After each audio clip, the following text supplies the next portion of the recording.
أعوذ بالله من الشيطان الرجيم. بسم الله الرحمن الرحيم. يسبح لله ما في السماوات وما في الأرض الملك القدوس العزيز الحكيم. هو الذي بعث في الأميين رسولا منهم يتلو عليهم آياته ويزكيهم ويعلمهم الكتاب والحكمة وإن كانوا من قبل لفي ضلال مبين. وآخرين منهم لما يلحقوا بهم وهو العزيز الحكيم.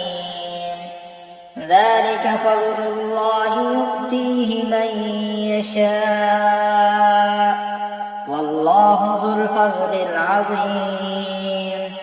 مثل الذين حملوا التوراة ثم لم يحملوها كمثل الحمار يحمل أسفارا بئس مثل القوم الذين كذبوا بآيات الله والله لا يهدي القوم الظالمين. قل يا أيها الذين هادوا إن زعمتم أنكم أولياء لله من دون الناس فتمنوا الموت إن كنتم صادقين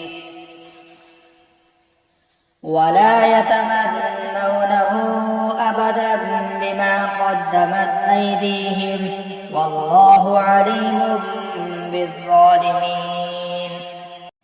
قل إن الموت الذي تفرون منه فإنه ملاقيكم ثم تردون إلى عالم الغيب والشهادة فينبئكم بما كنتم تعملون.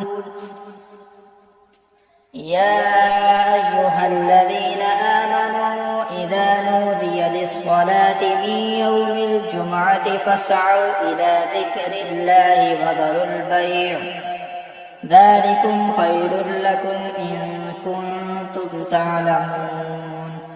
فإذا قضيت الصلاة فانتشروا في الأرض وابتغوا من فضل الله واذكروا الله كثيرا لعلكم تفلحون. وإذا رأوا تجارة أو لهوا انفضوا إليها وتركوك قائما. قل ما عند الله خير من اللهو ومن التجارة والله خير الرازقين.